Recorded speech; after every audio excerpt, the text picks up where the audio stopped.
네, 안녕하세요. 이지유 권정한 컨설턴트입니다. 반갑습니다. 제가 오늘 급하게 강의를 하는 이유는 원장님들께서 약수령 논술에 대한 문의가 조금 있고 중위권, 중하위권 이하의 학생들이 서울에 있는 상위권 대학, 최근에는 약수령 논술로 이제 대학교를 좀 업그레이드하는 대학들이 많이 있잖아요. 작년에는 상명대 같은 경우가 있었고 올해는 이제 국민대 같은 경우가 있었잖아요. 그래서 아이들이 과연 저도 가능하냐 이런 거에 관한 의구심이 좀 있고 질문들이 좀 있었고요. 그다음에 실질적으로 5등급, 6등급 이러한 학생들도 수도권 대학을 진학을 하고 싶어 하고 내 내신 성적은 좀 불리하겠지만 하지만 갈 수 있는 방법은 딱히 있지는 않아요. 그 친구들이 정시가 있는 것도 아니고. 그래서 오늘은 약수령 논술에 대해서 한번 전체적으로 개괄을 한번 잡아보도록 하겠습니다. 네, 여기 보시면요. 3등급, 4등급, 5등급, 6등급 기회의 전형이다. 그러나 아무에게나 그 길을 허락하진 않는다. 학기 초에 누구나 비웃는다. 이거 학기 초에 굉장히 많이 비웃어요. 그 이유는 학생들이 야, 너 약수령 논술에 한번 관심을 한번 가져볼래? 그러면은 학기 초, 즉 3월 달 또는 겨울방학 때 2월 달 고등학교 3학년 올라갈 때죠. 그때 되면 아직까지도 그때도 선생님 저는 인서울권에 갈 수 있을 것 같은데요. 선생님 저 4등급이지만 저 가천대라든가 경기대 이런 데 갈 수 있지 않을까요? 제 내신 성적과 제 학생부로요. 그렇기 때문에 아이들이 학기 초에는 약수령 논술에 많은 관심이 없고 아이고 논술 아니에요. 이런 식으로 좀 비우는 경향이 좀 있어요. 그런데 그 밑에 하지만 비웃기 전에 네 자신의 내신부터 뒤돌아봐라. 아까 처음에 말씀드렸지만 4등급, 5등급 학생들이 수도권 대학을 진학할 수 있는 액면가로 자신 내신 성적과 학교 생활 기록부를 바탕으로 갈 수 있는 방법은 많이 없어요. 나중에 가면은 여름방학이 지나서 선생님 저 약수령 논술 한번 해볼까요? 그때 이제 그러한 얘기들이 많이 들리는 편이에요. 하지만 그때 하는 것보다 지금 기말고사 끝나고 여름방학이라는 기회가 있을 때 지금부터가 제가 봤을 때는 아이들을 적극적으로 권유를 할 때고 또는 학생들도 내가 약수령 논술에 내 등급에 비해서 좀 열심히 한번 해봐야 되겠다라는 그 시기가 지금이 아닐까라는 생각이 듭니다. 그래서 이러한 자리를 마련했습니다. 자, 이러한 설명들이 있고요. 배포하시거나 이럴 때는 꼭 저희 이지유 거 로고 이런 거 좀 지켜주시고요. 자, 먼저 첫 번째는요. 약수령 논술에 관하여 개략적으로 설명을 드릴 거고요. 약수령 논술의 대학은 과연 어디가 있는지, 자, 이 부분에 대해서도 한번 보겠습니다. 약수령 논술은 여기 지금 화면에 나와 있는 것처럼요. 먼저 많은 대학들이요 대부분 수능 공통 범위 즉 수원 수투 국어는 뭐 독서 그 뭐 이런 쪽 그다음에 문학 이런 쪽에서 많이 나와요. 그다음에 대부분 모든 대학이 EBS에서 나온다고 보시면 될 거예요. 사실은 거진 100%라고 보시면 돼요. 물론 EBS를 좀 벗어나는 대학도 있는데 거진 100%라고 보시면 되고요. 아이들은 또는 학부모님들은요, 약수령 논술에 대해서 굉장히 생소해하세요. 먼저 약수령 논술을 해봐라라고 얘기하면은 선생님, 제가 논술이 될까요? 논술은 아무나 붙는 것이 아니잖아요.라고 얘기를 하는데 그것은 약수령 논술과 기존 논술과의 내용을 혼동하는 것이에요. 기존 논술고사에 비해 문제의 양이 좀 많지만 문제가 굉장히 쉽고 짧은 구성으로 되어 있어요. 또 하나, 어차피 아이들은요, 공부를 3등급, 4등급, 5등급, 6등부 학생들도 학교 생활기록부 또는 학생부 교과 전형을 바탕으로 학생부 종합 전형을 바탕으로 수도권 대학 진학이 많이 힘들고 결과적으로는 지방 사립대를 가기도 아이들은 꺼려해요. 그렇기 때문에 대부분의 아이들은 뭐 한다 그러죠? 선생님 저 수능까지 가야 될 거예요라고 한다 그러면 분명히 수원 슈트를 아이들이 해야 되잖아요. 열심히. 그다음에 기본적인 국어 공부도 해야 되잖아요. 그것을 공부하는 그 자체가 바로 약수령 논술을 준비하는 것이기 때문에 선생님 약수령 논술까지 도대체 어떻게 준비해요? 수능 준비해야 되는데 아니요. 이게 오히려 그 과정이 될 수도 있습니다. 그래서 수능을 충실하게 준비한 학생들이 해결할 수 있는 문제로 구성이 되어 있는 게 사실입니다. 약수령 논술에 관심이 있는 학생은요, 나중에 최종적으로 내가 어느 대학교의 약수령 논술에 맞는지 또는 논술고사의 학교마다의 출제 유형이 달라요. 그러한 것을 확인해 보고 전략적으로 어디에 원서를 써야 될지 판단을 해보시면 될 것 같습니다. 고3이라면은 각 학교의 모집 요강 역시 읽어봐야 됩니다. 모집 요강을 읽어보지 않고 네이버에 검색하는 아이들이 있어요. 올해도 약수령 논술이 바뀐 대학이 꽤 많아요. 근데 아이들은 그 화면만 보고 날짜도 안 보잖아요. 네이버를 볼 때. 꼭 올해 거 모집 요강을 보시길 바랍니다. 자, 밑에 표를 보시면요. 약수령 논술은 크게 수학만 보는 대학이 있어요. 수학만 보는 대학 밑에 한국공학대, 한국기술대, 한국외대 글로벌 캠퍼스, 홍익대, 세종 이런 게 있고요. 지금 여기 나와 있는 이 표는 작년도 걸 기준으로 만든 거예요. 이 뒤에 2026학년도 것도 있습니다. 그 다음에 수학이 아니고요. 국어를 보는 학교도 옆에 나와 있어요. 아, 보이시죠? 과천대입니다. 아, 인기가 엄청 많은 대학이고 1000명대에 육박하는 아이들을 뽑죠. 굉장히 많이 뽑고 있고요. 그 다음에 작년도에 인서울권에 드디어 나름대로 인지도가 좀 있는 인지도에 비해서는 인서울에서 설마 이 대학이 약수능 논술을 하겠어? 그러한 대학이 상명대가 처음 들어왔죠. 상명대. 자, 바로 위에 있는 대학이 수학 국어를 보는 대학입니다. 자, 밑에 1번입니다. 중하위권 전형의 희망입니다. 아까 처음에 얘기했습니다. 이 말은요. 반대로 처음에는 신경 쓰지도 않는다라는 것이 학기 초에 아이들은 비웃어요. 학기 중에도 비웃어요. 결국에는 여름방학이 끝나고 발등에 불 떨어질 때 옵니다. 이 얘기를 꼭 전해주시고요. 불 떨어지기 전에 여름방학 이 되기 기말고사가 끝나기 직전 그때부터 전력 질주를 하길 바랍니다. 나중에 결과적으로 아이들은 약수령 논술을 쓰는 학생들이 굉장히 많습니다. 그러니까 경쟁률이 굉장히 높고요. 그렇지 않으면요. 결과적으로 4등급, 5등급 학생들이요. 지방 사립대 또는 상향 지원에서 수시 다 떨어지고 정시에서 지방 사립대 가게 될 겁니다. 그러면은 열심히 준비해서 동기부여를 좀 해주셨으면 좋을 것 같아요. 동기부여를. 처음에는 겁나 만만히 본다라는 것입니다. 원장님들 지금 만약에 내신형적인 4등급, 5등급, 6등급 되는 아이들한테 약수령 논술 기출문제 작년거나 재작년도 거를 한번 뽑아서 수학 문제를 한번 줘보세요. 국어 문제를 한번 줘보세요. 애들이 대부분 다 선생님 이게 논술이에요? 그러한 표현이 나와요. 그러니까 처음에 굉장히 만만히 본다라는 거예요. 해볼만 하다라는 거죠. 이게 아이들의 자신감을 돋아줄 수 있는 계기가 될 수는 있어요. 하지만 점차 인원이 많아지잖아요. 경쟁률이 높은 전형이에요. 그 밑에 보시면은. 경쟁률이 높다라는 것은 준비를 하고 온 아이들도 있고 하고 오지 않는 아이들도 굉장히 많다라는 거예요.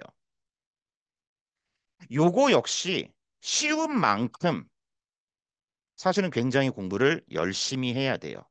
선생님, 저 이 문제 풀 수 있어요. 요 정도는 가능해요. 아니요. 푸는 방법부터 연습을 해야 돼요. 글씨 못 알아보면 안 되고요. 이쁘게 쓰는 법 아이들이 연습을 해야 되고 자기가 쓰는 거기에 개념이 정확히 들어가 있나 올바르게 답을 과연 산출을 해 있나 올바르게 과연 답을 이끌어냈나 그 다음에 각 문항마다 부분 점수도 있어요. 이 약수령 논술에서는요. 부분 점수의 힘이 굉장히 커요. 그래서 1번에 감점을 당했더라도 2번, 3번 이렇게 난이도가 올라가니까 끝까지 포기하지 말고 풀어야 된다라는 거. 결과적으로는 쉽지만 열심히 해야지 요러한 대학을 갈 거 아니에요. 가천대, 상명대, 삼육대 이런 대학을. 결국엔 떨어질 가능성이 크다는 거예요. 결국에는. 그렇기 때문에 선생님 저 이거 풀 수 있어요. 아까 전에. 나중에 이런 친구들 떨어져요. 분명히 앉아서 굉장히 잘해야 돼요. 선생님들이 이러한 학생들을 모아놓고 지도를 하시다 보면요. 그중에 합격 가능성이 있는 친구들이 보여요. 아, 요 친구는 어, 첫 번째 주에는 이랬고 두 번째 주에는 이래서 한 달 정도가 지나다 보니까 처음보다는 풀이 과정이나 글씨도 굉장히 좋아졌고 개념이라든가 이런 것도 좀 나아진 것 같고 답을 돌출하는 능력이 조금씩 상승하는 것 같아.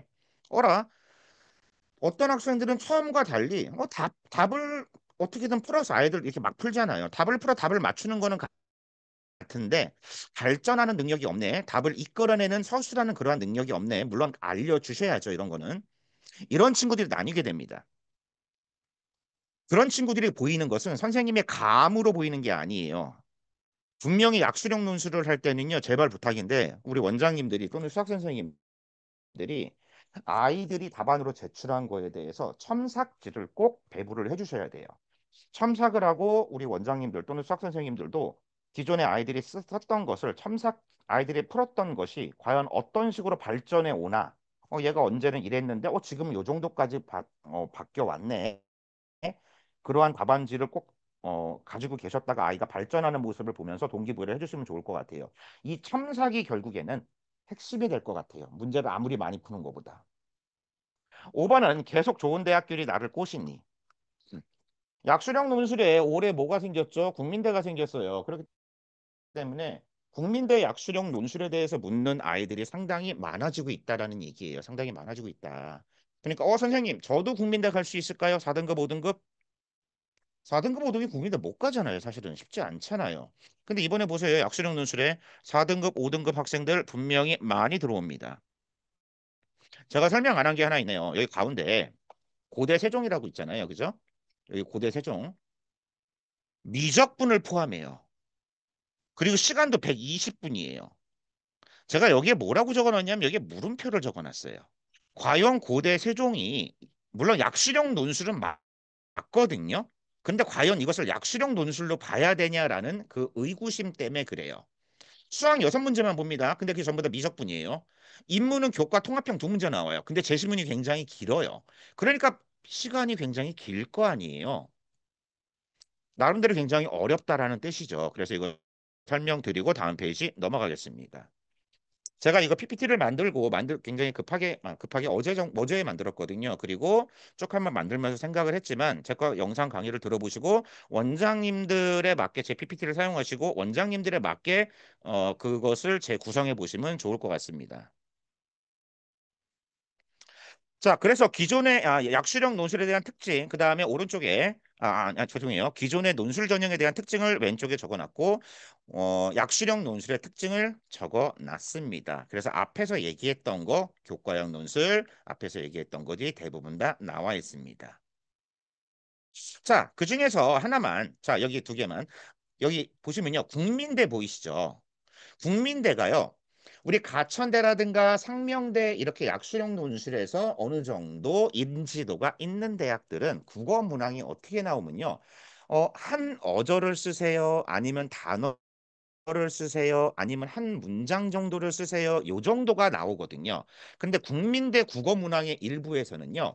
500자에서 100자 이내를 서술하세요라는 게 나와요. 사실은 100자면은 길진 않는 거예요. 그런데 다른데 논술 전형과 조금 다르다라는 거 그 정도 알아도 되시는 거고요. 아까 전에 세종 캠퍼스에 제가 미적분 본다 그랬잖아요. 고대 세종이 마찬가지로 국민대도 미적분이 출제가 됩니다. 나 국민대야. 그래도 나름대로의 포지션이 있으니까 요 정도 해갖고 와. 요런 느낌이 되겠죠. 학원에 이런 아이들 있잖아요. 내신 등급이 4등급, 5등급인데 수학은 3등급, 2등급, 3등급, 2등급 왔다 갔다 하는 아이들. 이런 케이스의 아이들이 장점이 될 수 있을 것 같습니다. 또 하나 그 밑에 최근에요. 논술 반영 비율이 굉장히 증가하고 있어요. 논술 반영 비율이. 논술이 80%였다가 논술이 80%란 얘기는 반대로 내신이 20% 들어간다는 소리예요. 근데 얘가 논술이 90%로 상승되고 내신은 10%로 되고 그냥 이러한 대학들이 논술 100으로 바뀌는 경우도 있어요. 논술 100이다. 일반 논술이 아니고 약수령 논술이다. 5등급, 6등급, 7등급 아이들 들어갈 수 있는 가능성이 열리는 거예요. 그러니까 7등급이면은 아무것도 못 하잖아요.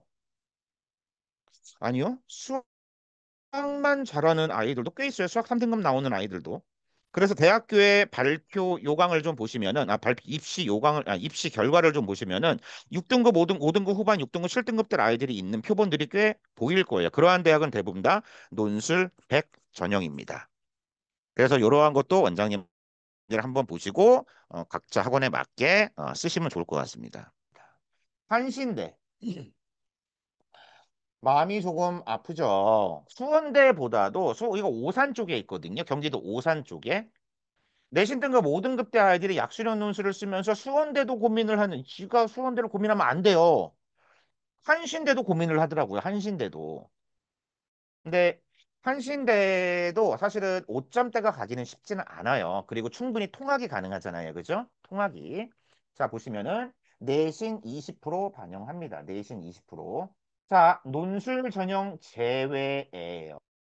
지금 교과 전형 이런 거겠죠. 얘는 논술 전형이에요. 한번 비교 한번 해볼까요? 1점, 1점, 1점, 1점, 1점, 1점, 오지마. 논술을 제외한 교과 전형이에요. 1점, 1점, 1점, 1점, 1점, 1점, 오지마. 아까랑 달라요.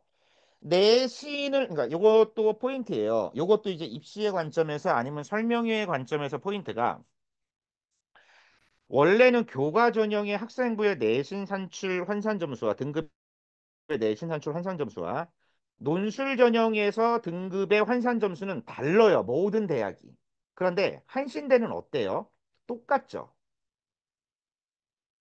교과 전형이나 예를 들어서 논술 전형이나. 이 얘기는 그만큼 들어오는 학생들의 지원자 풀이 뭐 뛰어나거나 그러지는 않다라는 얘기의 반증이겠죠. 그죠? 한신대 입장에서는 사실은 학생들을 많이 모객을 해야 되는 대학이에요. 교통편도 사실은 그게 썩 좋지는 않거든요. 교통편도. 그리고 4점대 후반 이런 케이스의 아이들은 교과 전형이나 면접 전형으로도 가능할 것 같고요. 교과 전형 면접 전형으로. 그런데 보니까 성적 산출 방법이 12과목 되잖아요. 그죠? 그래서 교과 전형을 쓸 때도 학교에서는 분명히 내신 산출이 왜 좀 높지?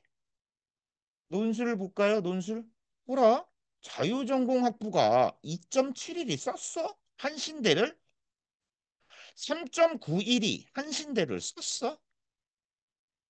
아니, 한신대에서 가장 좋은 과 AISW 학과를 2.97이 썼어? 강조했죠? 요것 때문에 그렇습니다. 점수를 뽑아가기 때문에. 얼마든지 요 점수대 아이들 그 앞선에서 4등급, 5등급, 6등급 아이들 지원이 가능하다라는 얘기예요. 최근에 한신대가 근데 AI, SW, AI 요쪽으로 좀 투자를 많이 하는 것 같은 느낌은 좀 들어요. 왜냐하면 제자가 같기 때문에. 예. 저는 이런 생각이 있어요. 그러니까 이것도 원전 지도할 때, 저는 아이들을 꼬셔서 지방사립대를 많이 보내요, 저도. 근데 꼬셔서 보내지는 않아요, 가라고. 그런데 거기를 갈 바에는 어차피 차라리 정시 올인해라. 충분히 가능하다. 대신에 약수령 논술을 꼭 해라. 그래야지 네가 정시를 끌고 가는 힘이 생긴다. 자, 넘어가겠습니다.